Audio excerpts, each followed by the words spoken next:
Suspendu à plusieurs dizaines de mètres du sol, il mène des missions allant de la maçonnerie à la peinture, en passant par le nettoyage.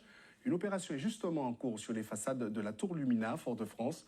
Reportage certes en hauteur, mais sans vertige, de Sanga Fagour et Marc-François Calbo. Suspendus à 100 mètres du sol, face à la baie de Fort-de-France, ils ont l'un des plus beaux spots pour observer la course de voile traditionnelle. Mais la mission de Rodolphe et Maxence laisse peu de place à la distraction.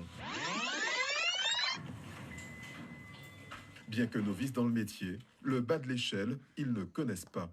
Tout commence au 19e étage de la Tour Lumina à Fort-de-France. À plusieurs dizaines de mètres du sol, les deux cordistes préparent leur matériel avec la plus grande minutie. À cette hauteur, l'erreur ne pardonne pas. Toujours l'appréhension quand on passe de l'autre côté, côté vide, mais l'adrénaline est toujours positive chez nous. Surtout qu'à cette hauteur, c'est la première fois pour vous. C'est une grande première. 115 mètres de haut, c'est pas rien quand même. Il faut combien de mètres de corde pour sécuriser tout ça? Alors là, du coup, il y aura deux cordes. Du coup, on va être à 230 mètres.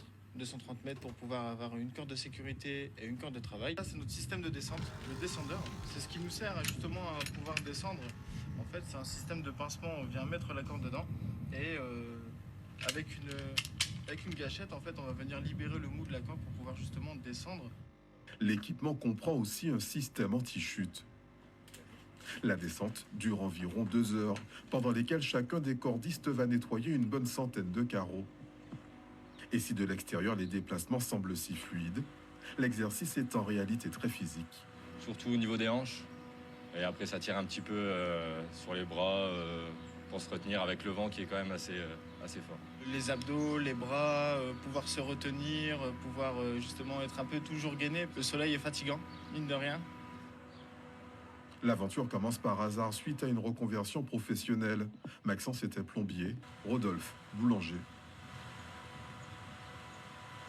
Je suis passé d'un métier très monotone à un métier fort varié, à bouger, d'être en extérieur. Et j'ai pris goût au métier et aujourd'hui, je me régale de ce métier-là. Au début, j'ai été un peu réticent à cause de la hauteur, justement. J'étais pas très à l'aise avec la hauteur. Je suis extrêmement fier de faire ce métier passion, puisqu'on le fait vraiment par passion. Une fois les quelques 9300 mètres carrés de parois dépoussiérées, les deux Lillois regagneront leur ville d'origine dans l'Hexagone.